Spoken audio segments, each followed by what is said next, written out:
Welcome back to the UK Crypto Podcast. I'm Paula, and as always, I'm joined by Matty. Today's episode is a big one, and honestly, a very different kind of conversation. Because on this podcast, we talk a lot about opportunity, we talk a lot about growth, we talk about a lot of what's possible in crypto.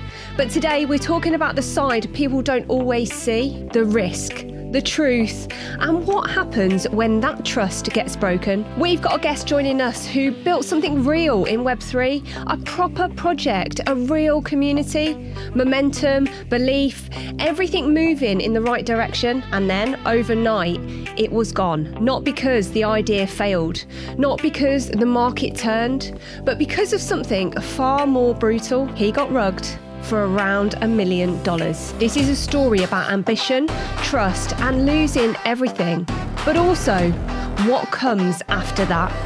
Right, let's get into it.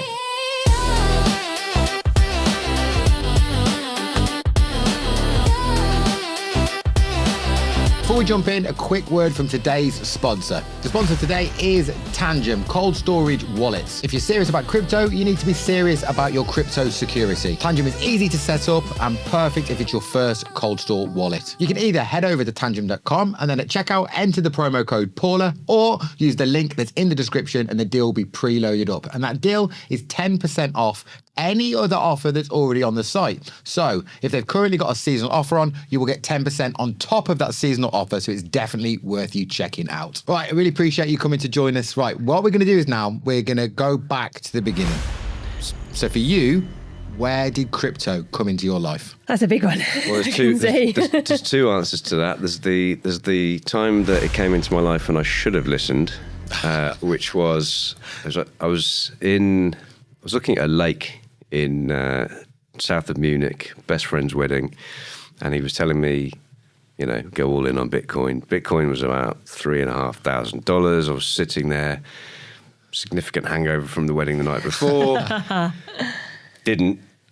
And fast forward a couple of years, I'm suddenly looking at Bitcoin at $20,000, and I'm like, probably should have listened to that. Start doing the mental maths as to, what could have been. Yeah. The reason that it came back into my mind is that the same friend said to me, you need to look into this game called Axie Infinity. Right. Okay. So this is December 2020-ish. And I thought, well, the last time you came to me with, I guess what we'd call alpha these days, and I didn't listen, it was a very expensive, Ignoring it. Yeah. I don't know if you'd say it was a mistake because I didn't do anything, but anyway, not acting on it was expensive. So, yeah. So start looking into this game, Axie, and the reason he told me, so to go a bit further back, was the people who became involved with this were essentially three friends that met at university in 2002. The series of events that led to meeting them was, random in itself. I was doing an economics undergrad, had a house lined up for the second year with two housemates. They both failed their exams. We moved back to, so this was Warwick University. We moved back into we moved into our student house, our first house off campus, early to revise. Oh, yeah.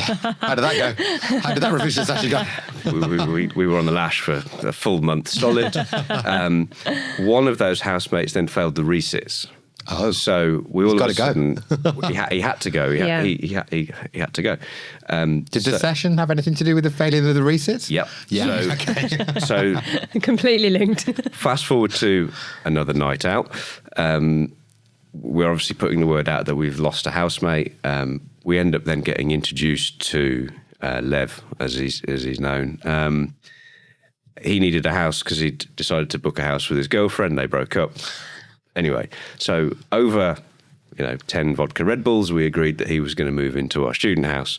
So that's how I met, ultimately, the person that put me onto crypto and then became, for a short while at least, a co-founder in the business we started around it. So fast forward back to December 2020, he's like, right, Ad, you need to look at Axie Infinity.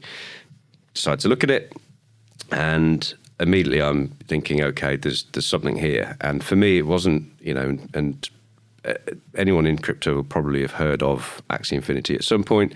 They will know that at some point it went through a wild growth cycle in terms of a token going from next to nothing to over $125. But this was way before that. So at the time, you would have needed to play Axie for, a year to have earned $1. It wasn't. It was purely the fact that this was an on-chain asset that I owned. Yeah. I could trade it. Yeah. So it's more of a cool project rather than a money spinner. It was very interesting to me because I'd grown up as a gamer. I had Pong as a kid with the paddles. It was a fancy one which had 3 different coloured backgrounds, which were Pong, tennis, and squash. It was the same game, but the upgrade. Moved on to an Amiga. In '95 or '96, I got my first PC, and within a year, I was playing competitive first-person shooters, Duke Nukem 3D, to a silly level. There was a point in '96, I think, where I was ranked top 5 in the UK because I couldn't get anyone else to play me, so I had to change my name. And fast forward to having son of my own. All of a sudden, games now aren't a case where you'd pay your £20 and you own the game, and at the end of the game's life cycle, you could potentially sell it. Everything was free with a downloadable DLC, and you didn't own anything. And fast forwarding ahead a little bit here, but it was only last year, I think, where Steam put the notice up saying, you basically don't own any of these games. We can take them off you at any time. Have fun while we're letting you play them. Yeah. So the ownership piece was big to me, and it was the ownership of the game items. Owning games again or owning your game characters is what brought me into Web3 as a whole. And at the time, it was just Axie. So 7th of January 2021, I bought I think it was about $500 worth of SLP tokens, which was the token you needed to breed these Axies. Right. So for anyone that's unfamiliar with Axie, they're essentially like, I always feel weird explaining it like this because I've never touched Pokemon or anything of that nature. Essentially like Pokemon, you could breed them together and you get new Axies that have traits resembling the parent Axies, and you needed SLP in order to run this breeding process. So SLP went up 100% overnight. I remember sitting in Tesco car park at Burnt Tree and looking at, I was like, that's doubled. So I sold it and then bought my first 3 Axies, and very, very quickly got invested in this, ecosystem, just trying to learn, more about it. Yeah. The people who were already in Axie were very, very helpful, telling us how to do things. And we between myself, Lev, who told me to look into Axie, and then David, who is the third friend, Best Axies on Twitter. Between the 3 of us, we started setting up these Axie breeding farms where we were just like, basically there was a way of having 3 Axies and from it repetitively breeding. You couldn't breed like direct relatives. Won't go into the politics of that, but essentially we managed to find out how you could, from just 3, which was, you could breed, essentially forever. So that's what we started doing. And then, we got to the point where more people started finding out about this, and the price of Axie started going up very, very quickly indeed. So because it was connected to the game. There was, I think a lot of people were speculating in that they saw numbers going up and they wanted to rush in. Yeah, so attention's everything in that end of crypto. Yeah. Attention's absolutely everything. Like, if I could summarize the whole of Web3, the last 5 years in a nutshell, it would be, I came for the ownership of assets. Yeah. Not everyone did, and we ended up with a sea of tokens that do nothing, and that's essentially, for now at least, I think killed any hopes of Web3 gaming going anywhere anytime soon. Okay. We've just gone off on the wrong path entirely. Speaking of paths, I do go off on them quite regularly. don't worry, there's a full neurodivergent room in here, so we're all good. You need to like reel me. So I was explaining just before we came on air that it's been an interesting year where someone put me onto the idea of ADHD, and I was like, life makes a bit more sense. And then literally last week, that same person who isn't a doctor but is a very good friend of mine, she works with children with like learning difficulties, and actually put her onto the idea that she had got ADHD. She's like, I think you have ADHD. And then I quickly Googled it and I was like, Yep. Okay, everything makes sense now. I'm now Self-diagnosed now. Now the world makes complete sense. I think the amount of people in the crypto space with neurodiversity is Especially massive. in Web3. Yeah, and I think that's probably a podcast on its own. So when we went to the Web3 conference, I was walking around and I honestly thought it was an autism convention. Like, there's so many. Listen, I'm neurodivergent myself, and I'm not throwing shade here. I'm just saying it's definitely a thing. Yeah. Yes, and there's a Wab, Sappy Seals. I don't think it was in the OpenSea interview, but there's a great quote on his socials, which is, he said, actually it was in his OpenSea interview, he said that his proudest thing for Sappy Seals was they've basically created a community of giga autists. Wow. That's true. Yeah. That is true. Do you know what it is? It's because that hyper-focus moment, isn't it? So I'm neurodivergent because I can hyper-focus. Quite often I can outwork some people that don't do what I do. There's probably people out there way cleverer than me, but I outwork them because I hyper-focus and nothing else matters for that moment. For whatever that time span is, whether it's 6 months, a week, a year, a decade, it doesn't matter. Bosh, I'm on it and I outwork them because of that hyper-focus, and I firmly believe that's what's happening in Web3. Yeah. There's so many people with these traits and they hyper-focus, they consume themselves, nothing in the world matters apart from that project, and they outwork other people. I just thought that was normal. I genuinely thought that, locking into something I was interested in whilst, I don't know, tax returns piled up. But I just thought that was a natural thing for people to do. Yeah, because we've got that demand avoidance situation going on as well. I laugh about it myself more than anything, but it's like the moment I need to do something that's tedious, all of a sudden the house gets cleaned. It's like I just I hear you 100%. So you were telling us about your journey into crypto. How did that lead you on to your project that you created? Yeah, when did it go from just being interested a little bit into crypto to thinking, actually I can do something myself here and make a business or some money? So we got a bit fortunate in that.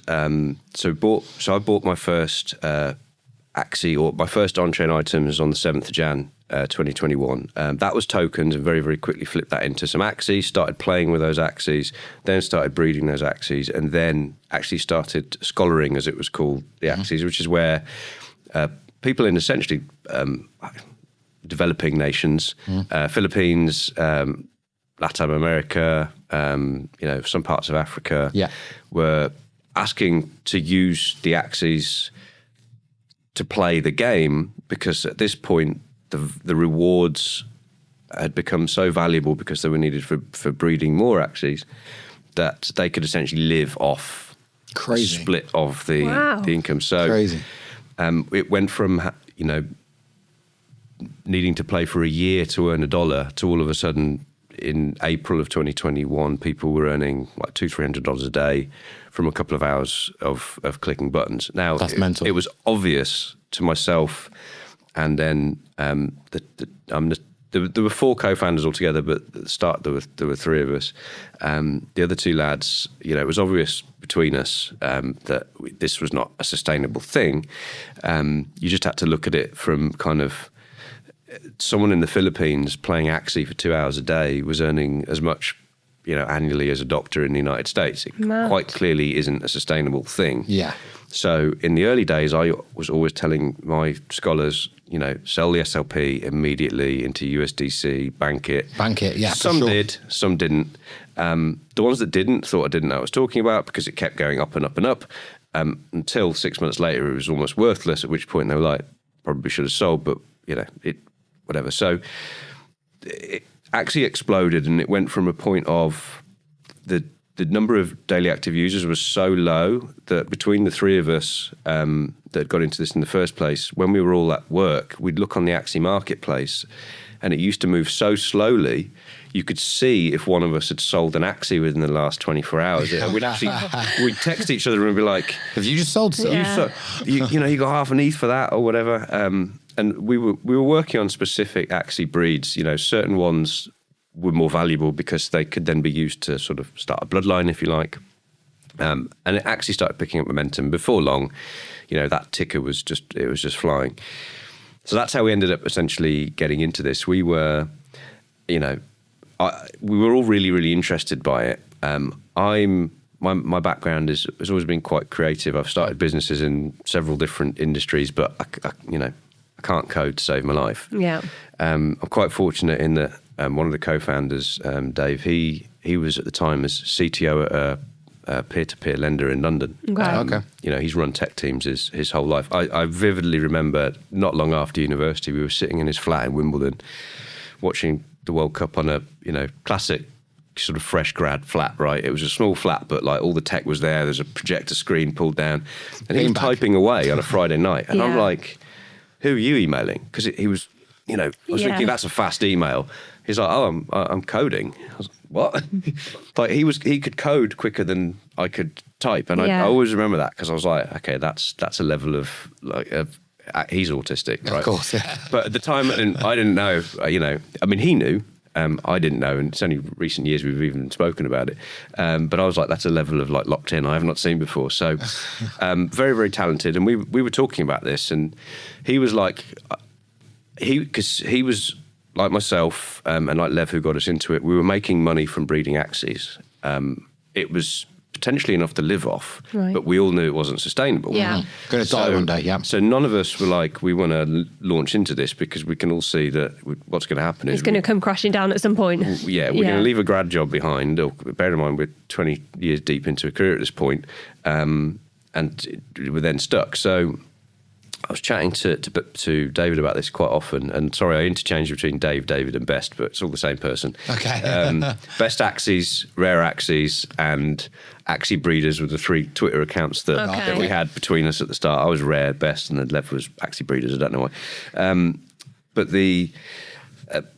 So I used to talk to Dave about this a lot, and I was like, for me, if we can provide something that's useful, we'll be able to monetize it. Yeah. Essentially. So what we ended up doing, he really took the initiative on this, was on the 14th of April, literally a Sunday morning in his actual garden shed, he spun up the original Axie Tech, which was just a pricing tool. And you'd put the Axie ID in, and it would look through market data and it would tell you roughly what the Axie was worth. Okay. This was all of a sudden very, very important because the population of Axies had gone from like 50,000 when we started to almost 1 million Axies at this point. Right. The millionth Axie appeared, I think, in the summer of 2021. It was a hacker, when I say a hacker, someone skilled with coding managed to breed it by basically pre-booking a slot in the block. I don't know exactly how he did it. Smart guy. But they banned the Axie for several years because of the value associated with it. So this tool was useful, and all of a sudden we went from like 0 to 1.2 million users in the space of like 6-7 weeks. Wow. We kept adding to the number of tools that run there. Yeah. But essentially the website was getting used so much that Sky Mavis, the team behind Axie Infinity, saw our website. Forgive me, I'm not the technical one. Pinging their back end, and they banned us. they stopped us from hitting it. That was the best thing that ever happened to us because the people that were using it were so angered by the fact they could no longer get this useful data. Yeah. But they started, tweeting, some of them calmly, some of them less calmly, at Sky Mavis saying, you need to give Axie Tech their access back. Yeah. Because it was a useful tool. Now, we hadn't done it officially. We'd basically looked at the data on chain and on APIs that weren't protected, and we were using that to pull all this information together. And by now, we've got pricing calculator, we've got a breeding simulator, we've got a management tool for people that are running guilds, so you can see, are people playing, are they using all of their energy? Because if they're not, they could earn more SLP.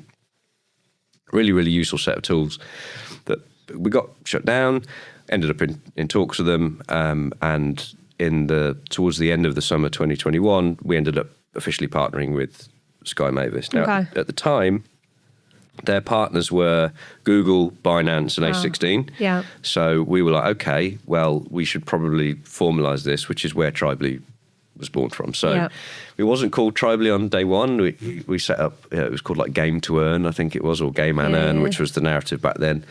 The branding came 6 months later, but in that initial period of time, and this whole time has been trying to figure stuff out. So we built a free tool. That free tool got used so much that it got shut down.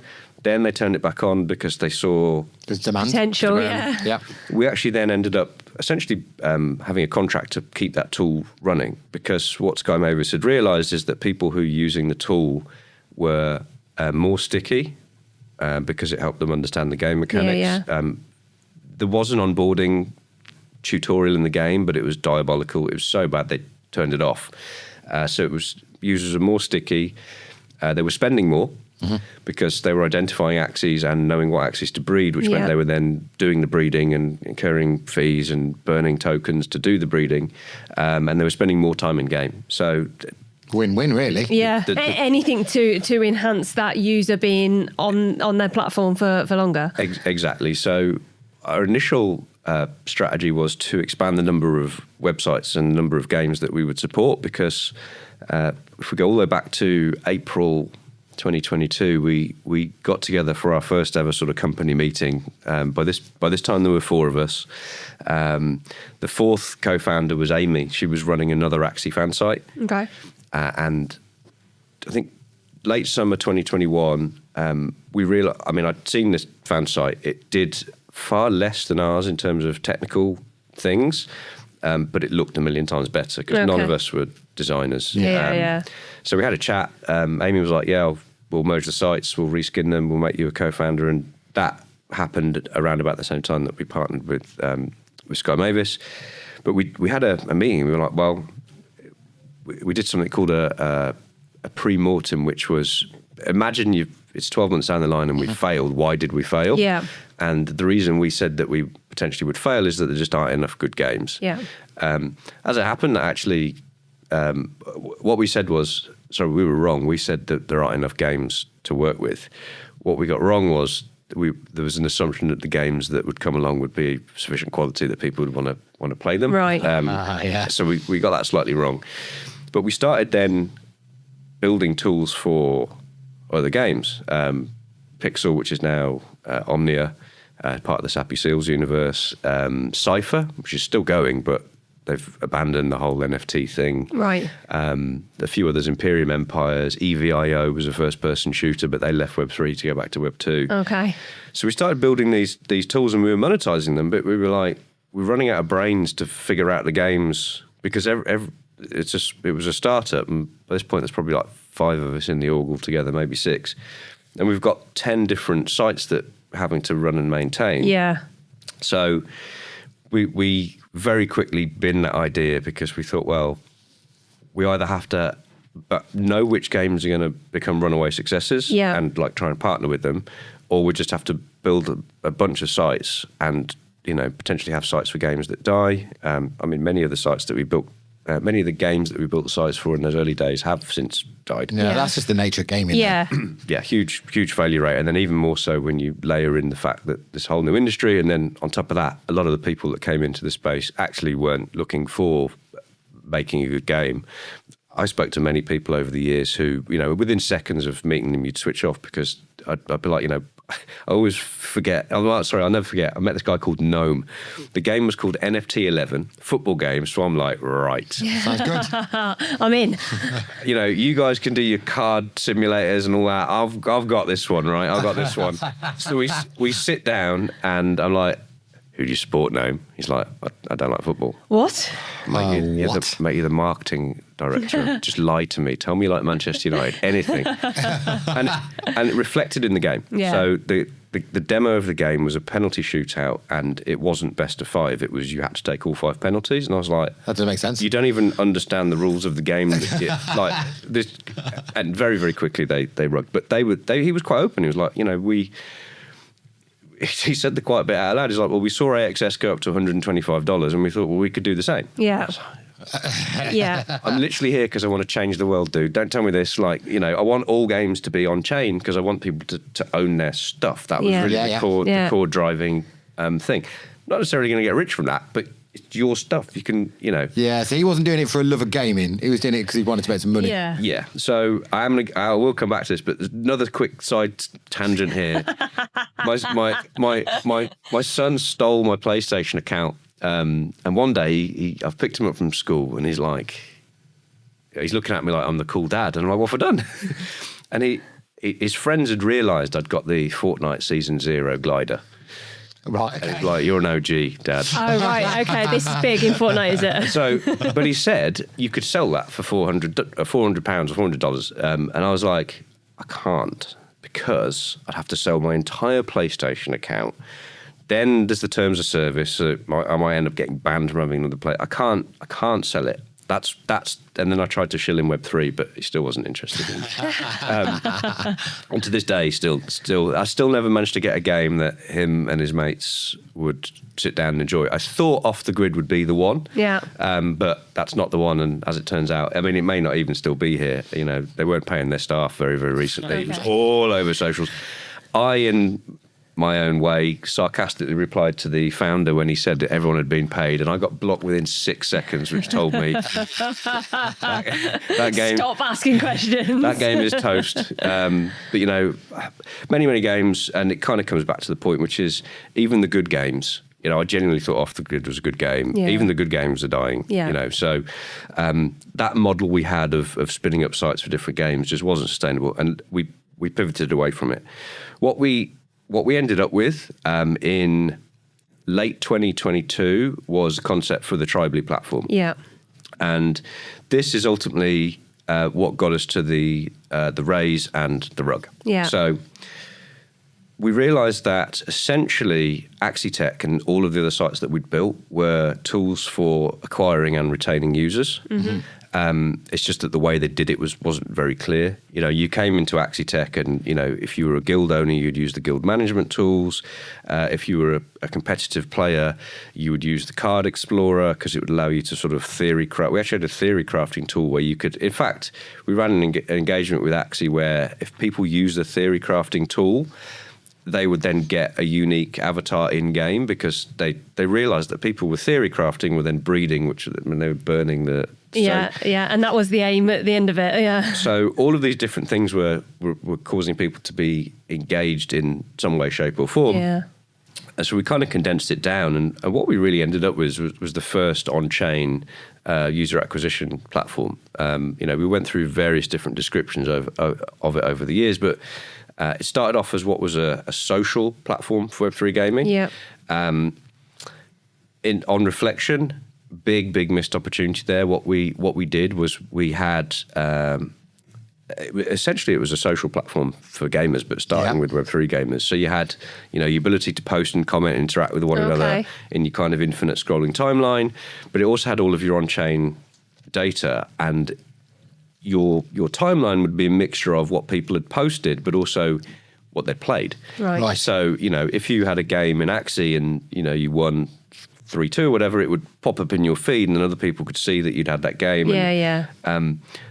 The big mistake we made there, and it's easy to say with hindsight, is if we'd done that as a dashboard as opposed to an infinitely scrolling timeline, it would have pre-solved all of the issues that emerged with InfoFi and all of that spam and slop. Because what InfoFi missed, and I think InfoFi is dead now, I mean, X banning info sites using the API has probably killed it off. But so maybe it wasn't this tragic, but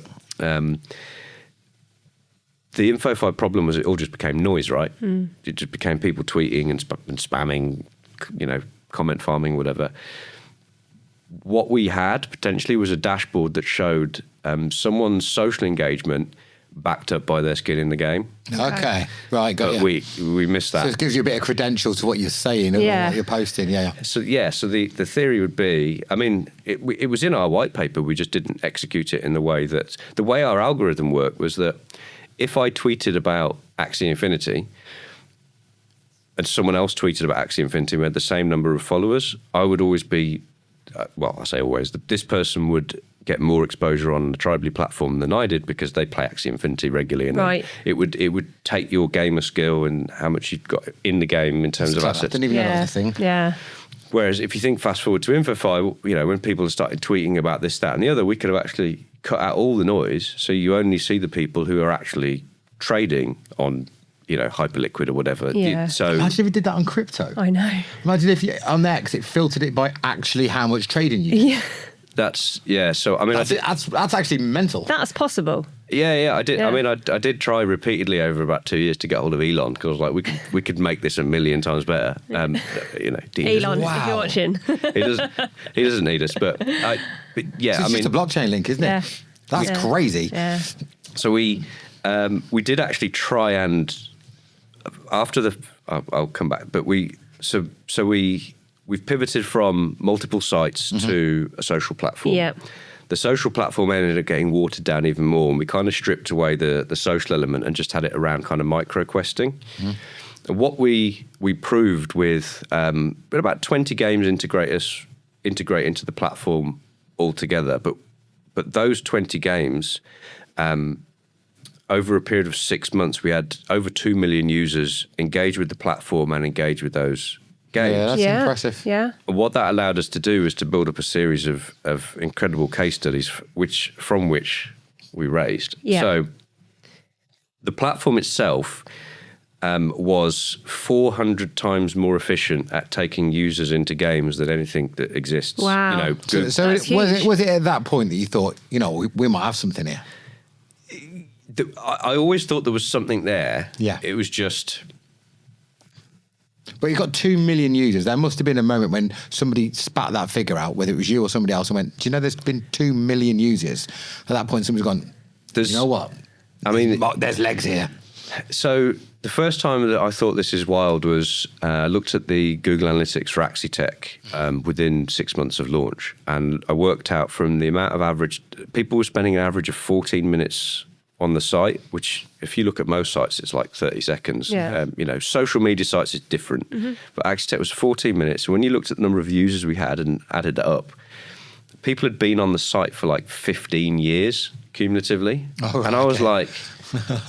That's a lot. We're a few months in. This is wild. The next time I only really stopped to sort of think about it was November 2024. I was in the Philippines and looked at our Google Analytics, and I saw that I think we'd had something like 150,000 users on there that week, and I was in Manila, slightly hungover, jet lagged, sleep deprived. And that number just made me... I remember sitting there and just thinking, God, this is... The ball's rolling. These Yeah. numbers are pretty big. But what we proved is that it was hyper efficient user acquisition. Yeah. And basic questing, but it was questing with social quests and in-game quests. Yeah. And the next iteration would have been like team questing. So where we were going with it was, let's say I'm playing Fortnite and I want you guys to play Fortnite. I'll send you my link. The incentive to me isn't that when you play and complete a certain level of progress in the game that I get a financial reward. I don't want a financial reward because I might sell that financial reward. What I want is something cool and unique in the game. That was the next level of... to make it all about gaming. We've always been anti-token. Tokens for us have just been a distraction, and they're just... I still tweet about this regularly. I think most games get killed by tokens. By tokens, yeah. At a high level, take all the tokens out, make everything in the game an on-chain item, and if the game goes through some wild growth cycle, the value goes into the game items, the rare ones. Yeah. The useful ones or the rare ones. Yeah. Collectibles or super powerful. So you were in a position where you'd built something and that you could see the potential for growth, and in order to grow that, you needed to raise some capital. Yes. So from 2023 to 2024, the games that built into the Tribally platform had to build in manually. Right. And it took 2 to 3 weeks. It was slow. We had to work hand in hand with their devs. And this was basically to ensure that the data that we were getting was the right data from which we wanted to drive users into their game. And we wanted to make sure we were measuring the right things. So, for example, if you plug in a football game, the things that they want aren't necessarily the same as a card battler. Yeah, exactly. So that was slow and it was tedious, but it allowed us to prove the model. And we ran our first play to airdrop campaign. To this day, is still by far and away the most impactful event that happened on Ronin at any point. We had 10 games running concurrently. the lowest impact to any of those games in our first play to airdrop was like 560% increase in DAU. The biggest one was a game called Duet Monsters. It was over 1,500% increase in DAU. And the best bit about it is when we stopped the play to airdrop campaign, the D1 retention for their players was like 56%. They wrote a 3-page. So you smashed it, basically. They were loving it. Yeah. They were loving it. There were loads of other cool stats in there as well. There was a game called Machines Arena, which was a 4v4 team tactical shooter. And they were running their own play to airdrop a week prior to ours activating. When ours kicked off, within one hour, we had it's a meme amount, so I'll never forget. 69% of the players in their play to airdrop from the moment we switched our campaign on were from. So we had nearly 70% of the players in their play to airdrop. That's crazy. Yeah. So you're a big driver of numbers, basically. And if you think about it, why? It's because user acquisition with blockchain it's really efficient because I haven't got to send you $1 and pay Lloyds and whoever else to transact it. We can just send you micro amounts of tokens, but those tokens can be used in the games that you're playing. So it's kind of you end up playing more of it to get more of the tokens. Yeah, exactly. So we proved it worked, but the product wasn't scalable because the integration process was so slow. And this is basically where it all goes wrong. So I'm in Manila. I've just had my moment. In fact, the moment I just described was the night after I heard we'd raised. Okay. So, and how much did you raise? We've raised just short of 2 mil. Yeah.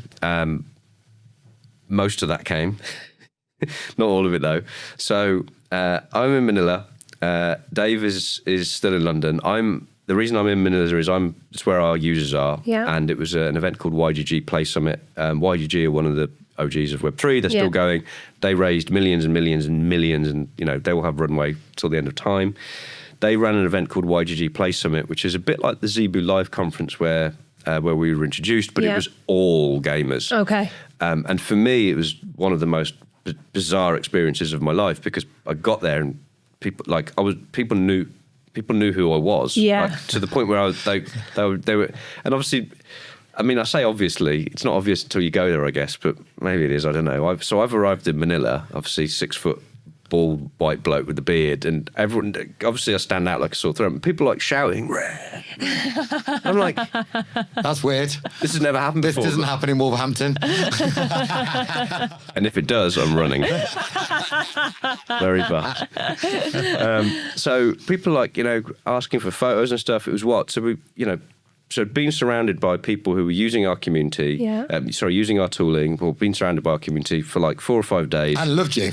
It was wild. I remember the night, I don't know if I want to share this, but I'm going to, no, sod it. So I can't remember if it was the Wednesday night or the Thursday night, but I was invited to the Mark of the Zeal party. Now, Mark of the Zeal is a gaming guild on Ronin run by a guy called Cairo. Really, really nice dude. And honestly, one of the most savage gamers you'll ever meet.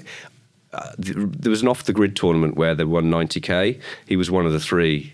There was him, Inhuman, and some other dude. I can't remember the third dude. Sorry to that dude, whoever you might be. But he's just a monster of a gamer. Really, really nice dude. Invites me to this party at a ping pong place in Manila. Get to meet some more people, chatting away. I was late though because in the Philippines they don't have a toilet roll. They have the, I'm in my little rented Airbnb thing, and I'm like, what the hell is this? So I've pulled the trigger, thinking I'm aiming it at the toilet. I'm just standing up at this point. It's gone this way. It's gone straight in my eye. I was then like, where was that last? So I've then. That's a fair question. Where was that last? So I've then jumped... Because I'm guessing it wasn't spraying people's faces. So I've then jumped in the shower. I'm jet washing my eye, thinking I'm going to get some bacteria my eye in is it. going to die. So I've texted. His name's Adrian, but his handle on socials is Gunlock. He approached us through Discord as a user and basically became our head of community very, very quickly. Really, really nice guy, but he lives in Cebu, so I've gone out to... Where's Cebu? I would have called it Cebu, but Cebu, C-E-B-U. It's another island it's the next island from where Manila is. Oh, in the okay. Philippines. Yeah, yeah. So he's met me out there to make sure I don't get lost or kidnapped or whatever. So I've texted him. I'm like, had this slight incident in the bathroom. I'm going to be a little bit late. Just want to make sure I don't get pink eye or whatever. Obviously, he's not kept that to himself. So I've got there, and all of a sudden, there's like 4 fairly sizable, 100,000 plus following creators. Like, how's your eye? And I was like, oh, Jesus Christ. But anyway, coming out of that party, I was in the lift, and I got a phone call from Dave, and I know he's trying to raise, and one of the reasons I'm in Manila is to get some hype around the product, get people tweeting about it, get as many photos as I can, get us on social. So if someone there searches what we're doing at the minute, Look exciting. Yeah. he's rang me and said, came off a call with this Swiss pension fund, they've committed to lead the round. And I was just like, good God, it's on. It's on. Yeah. It's on, right? So that's basically where it all went wrong. So finished the Philippines trip. We then hired, some of the best devs in the space, really. Yeah. They weren't actually Web3 natives, these guys. So Dave, his whole career had been in banking, and he was very fortunate in that when he moved firms in banking, like Bank of America, Merrill Lynch, the best devs followed him. Yeah. And one of them had moved on to, I think, MoonPay, and they were paying him an insane amount of money, not for his skills, but just insane. And we managed to get him to come and join us for a significant pay cut, and took some equity and blah, blah, blah. And we managed to build up this team. But ultimately, we'd built a team on the basis that our go-to-market strategy was really, really straightforward. So November, we'd closed the round. Raise the money, yeah. Yeah. So we're budgeting from sort of March onwards to go to market. And the go to market was really, really straightforward. We had, between November and March, we'd hired the team. Yeah. We'd converted the bespoke product into a SaaS product. Yeah. The integration time to get into the Tribally platform had been cut down from 3.5 weeks to 30 minutes. Wow, that's awesome. That's a big barrier done. And it was ready to go. I'd then basically gone out to every game I could possibly find and was like, right, this is really simple. We're going to give it to you for free for 3 months. You're going to see a load of users, and in 3 months, you're going to pay us $9.99 a month or whatever it might be, depending on the tiers. Yeah. Classic SaaS, there'd be 3 tiers. One would be stupidly cheap, one would be stupidly expensive, and the third one is the one that we really want everyone to have. Yeah. So it's all ready to go. And in amongst the games that had agreed to sign up on day one, and we had a load of fanfare around this. Base. We had a Coinbase dev account did a feature on us. There was a lot of stuff going on around it, but so we'd had 20 games built into us, our whole existence up to that point, of which some had moved on, some had gone back to Web 2, some had just run out of funding. All of a sudden, we've got 150 games signed up, ready to go on day one. Yeah. In amongst those 150, 3 of them were from the Sony PlayStation network. Yeah, sick. Awesome. Now, they weren't Call of Duty, they weren't FIFA. Yeah. One of them, I can't remember the name of it. It might have been called Toy Soldier, but I'm also mindful that's a song, and I could just be.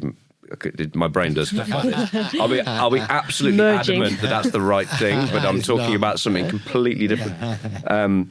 But one of the games, it was kind of like Fortnite, but it was sort of like Toy Story. Okay. You were basically in a 3D world, but you were in like a kid's bedroom with us. Yeah. And really, really cool game. So we're thinking, You're flying. You've got all these numbers flying in. Let's go. This is looking good. So where did this go wrong? So the lead investor, we've done term sheets, we've done everything we need to do, he's done his due diligence.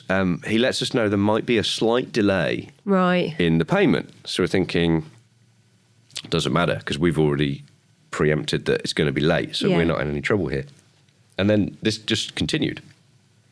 He then flies out to London to see us. I was giving a talk at... it's not called Make Your Mark. This is me merging. I did some young enterprise work at Wolverhampton Uni years ago, and Make Your Mark scheme was, I think, called run by Peter Jones from Dragon's Den. Yeah. So it's not called Make Your Mark. It's similar, but it was a Web3 event where I basically had to get up on stage and talk to students about, and I remember it because I took the lid off my coffee and coffee dripped on my white t-shirt. Jesus. So that's where I met Chewy. Okay, yeah. So Chewy was on the stage to my right, and on the left was Gina from Moonfrost, who another game that looked brilliant, but they've just abandoned Web3 and they've upset everyone. And it's through Moonfrost that I met Jace, who is now at Ronin. So it's all a bit incestuous. But anyway, so I've gone on a complete mental side quest now. They flew out to London to come and see you. After that, thank you very much. I've come out of that meeting. Dave's rang me and gone, this guy is in London, just wants to see us. Mm-hmm. So I'm sitting opposite him and I'm thinking, something's not right here. Right. And we will never know what really went on. Okay. But ultimately, he has flown to London to assure us that the investment is still coming. Right. What then happens from here is we get home and we have a founders call, and I'm the one founder who's like, I think we're gonna have to kill this because this guy is screaming. Or my senses are telling me that this guy isn't going to give us red flags everywhere, the cash. Yeah. But everyone else is like, he is. And I'm, they're not liking me at this point. Because I'm saying, look, my life has been, we graduated university, you guys have gone into banking your whole lives. When Deutsche Bank or Barclays say they're going to wire you $1 million, they do. Yeah. I went into entrepreneurship and everyone was a liar and a cheat. So Until they paid and they proved it. I kind of have this, but I was the odd one out. So what we ended up doing was taking a short-term bridging loan on chain to give us a bit more leeway, which actually just a bit of time. Made the problems I worse. suppose, and then on the flip side of that, you've got multiple people in your team which are from the banking world. So when they're suggesting that, there might have been a part of you thinking, oh, that feels uncomfortable. My friends know what they're doing. Yeah. It's a tough one because, it's hard to... The thing is, my argument was, you guys are so used to everyone being legit. Yeah. But theirs is, you're used to everyone being slightly crooked. That's true. Yeah. So there were 4 founders. We took a vote. I Lost. And to say I wanted, it doesn't matter that I was right because either way, everything was dying on that day. Essentially, it's just the way it ended up panning out was wild. So we took out this bridging loan on chain. How much? 150k. Mm-hmm. Yeah. And someone basically looked at our white paper and was like, you'll be fine. Yeah. Like, I was like, that's wild.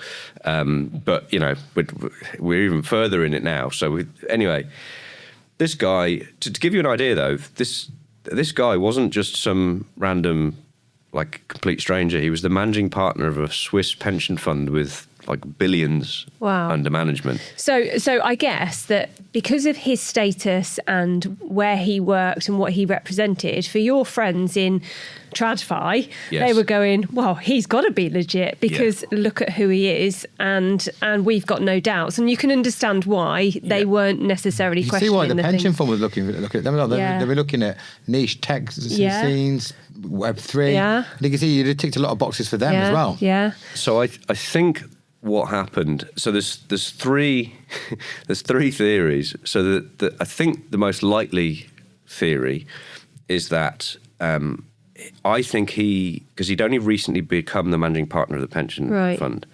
I think his intention was to bring the investment through the pension fund. Right.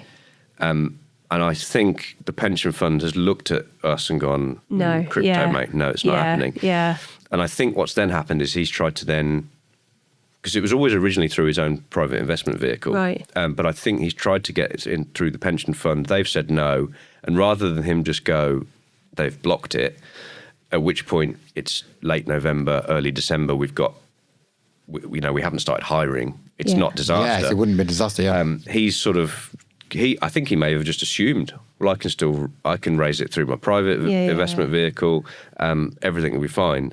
But for whatever reason, I think that's fallen through. And then it's ultimately got to the point where he was just, looking me in the eye and lying. So I'm going to pay within 2 weeks. Yeah. And I'm sitting there thinking, I've had this conversation with people before. Yeah. Normally for much smaller amounts of money. And Yeah, exactly. But in the end, he didn't pay us. He still, by the way, to this day, he still tells us he's going to send us funds, which is wild because it's over a year. Wow. So where did we go from there? So once we accepted that this money wasn't coming, we had to let every single member of staff go. Oh, so the entire devastating. team we've built up. Yeah.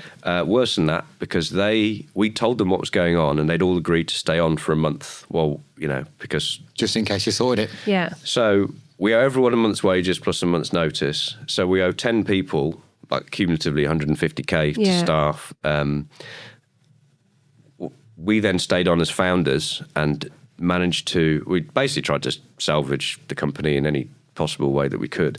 The only thing that we achieved that's worth noting, I would say, is that we managed to, and this is perfectly above board and legal, by the way, we managed to change our accounting year end, Right. which meant we could make a claim for taxes or VAT specifically that we'd spent on tech items. It was some VAT scheme that we were able to reclaim. Yeah. Some tech. Some tech initiative, but we managed to get that money. We basically managed to get the money to pay all of our staff. Brilliant. That still left, but we'd managed to pay them. Cover the costs. We still owed the bigger suppliers, so Google. And the reason why our go-to-market was essentially just nuked overnight is that once we realised the money wasn't coming, we realised we didn't have the money to pay our servers. Yeah. And without That's a problem. Without the servers, we couldn't give people the free. So we were basically a week away from going, here's your access codes to 150 people, of which 3 people are in the PlayStation network, and just like crushing it. Yeah. And within that week, we were like, we can't even, we can't, because not only can we not keep the servers on for people to keep playing and use it and, engaging with the platform and discovering these. I mean, I was so excited to go from what was basically 10, 15 games to 150 games. The platform was going to be transformed overnight.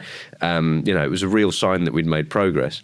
But servers had to go off, and even if we'd managed to somehow keep the servers on, there were no staff, no technical staff to be able deal. to service that. Yeah. Now, we did think, can we bumble through it with the founding team? But essentially, it would have been too much work for what was really one full stack dev and one UI dev, and a marketing guy to I would have been no use to them. So we made the tough decision to shut down the Tribally platform. I think it was April. I think it was end of March 2025. We then managed to do the financial gymnastics and get all staff paid, but we didn't end there. And then, as you guys, there's quite a famous picture on my Twitter of you playing Ronky Kong. So with the benefit of hindsight, what we should have done is once we'd paid staff, we should have folded the company. Right. The reason I say that is we then came up with a second idea, which was the world's first on-chain arcade. Yeah. Which in itself is a standalone. Surely that exists. It still doesn't exist. I mean, basically, the whole of on-chain now is risk-to-earn games. Right. Okay. And what we'd essentially built was a launcher that could power any risk-to-earn game. It essentially would have been the heart of the risk-to-earn meta. If that, I still, going back to what I said earlier, I think Web3 is dead for now. The only games that are still popping up are basically, we all put a tenner in, you win. We try and play again. You've got 20. You've got 30 quid. We're going to have another go. Someone else comes in. You then win that one. I'm then down 20 quid. It's that kind of. It's essentially arcade machines, but on a global scale, all backed by the blockchain. We were Dave, who career CTO. That's when he then discovered AI, and he realised he could basically build a game a day. Okay. But where we went with it was we were going to make it so that users could build a game off a single command prompt. And the reason I say we should have, which just to finish that thought, it's essentially at this point a decentralised casino. Yeah. But we couldn't raise for it because we had 150 grams worth of debt, plus extras and interest from the previous. It's the same business, but the previous concept. Yeah. So we've gone from social and user acquisition platform that got rugged at day one. That entire tech stack was dead, offline. We've paid all of our staff. We've come up with this great idea of an on-chain arcade. Yeah. We went from 0 to 1,000 users in a couple of weeks. It was making revenue. Yeah. We got awarded a grant from Ronin to grow it. They invited us out to Manila a year after. So a year after I was in Manila for the Raise phone call, Yeah. I'm in Manila again with a completely different product, with Yeah. the same user base in some Yeah. regards, and we're making revenue. Yeah. And my I think I said to you when we were in Zebu, because we were pre-revenue, we hadn't switched the on-chain stuff Yeah. on at that point. I just want to make $1 of revenue before the end of the year, Yeah. because that would prove to me that someone will pay to use this game and we Yeah. can take a rip off it. We actually made like $100 in the first day Right. of switching it on, and I was Yeah. like, okay, this has got, but it got to a point where come January of this year, the game, we're growing slowly, but we can't like fund to bring in devs to do anything to expand. Yeah, to make it Because- more in depth. Yeah. By this point, we're uninvestable Yeah. because we've got 150k of debt from the short-term loan we Yeah, took yeah, out. yeah. We've got equity that we've given out over the last 2 years. Yeah. And our token, because we were completely transparent about what happened from the moment the funding rug hit, the token was obviously completely and utterly dead. Yeah. And we were really keen to not make any new promises about the token. And I will just quickly say as well, because I'm massively anti-token when it comes to games. When it comes to ecosystems, I think tokens have merit. Way forward. Yeah, because they help service that ecosystem. And we were an ecosystem. And the way our tokenomics were for the social platform was, I'm not going to say it was genius, but it was essentially a case that games would buy the token to run a growth campaign, and the way that the taxes were on the platform, and the taxes went into staking rewards and things, Yeah. it was impossible for a user to sell 100% of the tokens that they earn through questing. So in the long term, there's only one way the token price can go: slow Yeah. and steady appreciation. Yeah. We always said slow and steady. Never, it wasn't meant to be a speculatory thing. So once that was killed off, we were like, well, do we even still need a token? Yeah. And what we thought was the token would be the way of having ownership of what was essentially a decentralized casino. Yeah. But by this point, it was relevant because whilst it works, whilst it's getting users, whilst the tech itself was actually generally quite useful and revolutionary in some ways, and it was a world's first, and blah, blah, blah. We had debt. We'd already issued equity. We'd already done a token launch. Yeah. No one wanted to. We literally couldn't get fresh funding. And Yeah. we weren't, the revenue we were making wasn't enough to pay either salaries. So we didn't take salaries for a whole year. I think Yeah. that's really common in Web3 though, isn't Yeah, it? yeah. We couldn't take salaries, and we couldn't service the interest in the we just had to make a tough call. End of January this year, we were like, that's it. We can't recover. It's so hard. It's so hard because actually what has come to light from listening to your story today is that you guys worked really hard to develop something that was making a significant amount of revenue. You produced a platform that could host these games. It was really exciting. You've got Pulling in numbers, Sony couple of million on your users. Yeah, yeah. platform, and it was potentially something that could have had spiraled. Had you have had that investment that you were promised, then it probably felt like the sky was the limit. And it's really sad to see projects in Web3 then retrace and come back. And it must have been such a difficult time. It's been a wild 5 years. We set out to. I know people say they want to make the world a better place. And blah, blah, blah. But we genuinely. Our drive from day one, as gamers, we saw that you owned your Axies. We saw that you could earn from the Axies. Yeah. The earning was, it was non-existent. Essentially, it was cents in over a week. It was purely the ownership. And our very first website for game2earn.com, I think it was, the strapline was the gateway to NFT gaming. Mm-hmm. And what we were saying is, ultimately, everything will be on chain eventually. Yeah, yeah. And we think gaming is the vehicle that will bring the masses here. Yeah. That that opportunity is gone. That window is gone because every single game that ended up launching, apart from a handful FIFA Rivals being one, they all launched a token, and tokens just kill everything. Because even if your game's doing really, really well, if your token price goes down, people get grumpy, and it's just a level of complexity that people aren't cut out to deal with. Yeah, and also takes that element of the fun in the game. Do you think GTA 6 will have a token? Because the rumours are it's going to have a crypto element to it. I would not be surprised if it was on chain. Yeah, but I think the token would just be USDC. Or I've said it's a stable coin, but I think there's a lot of people at the moment that are suggesting they will launch their own token purely because there'd be so much money spent. Can you imagine the pump on a GTA 6 token? See, the thing for It'd me, be insane. And I did start looking at the maths for this a while back, which was if Fortnite was on chain and all of those things that you buy were NFTs.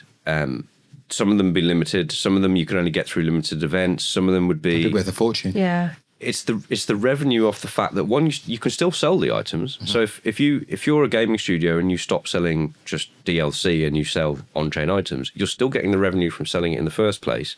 But you then unlock additional revenue because you can tax the trades between people. So for me, all the value goes into NFTs. You don't need the token. Yes, I agree that if someone launches a GTA 6 token, people will do their thing and it will go up and keep going up, and then someone will get hurt eventually.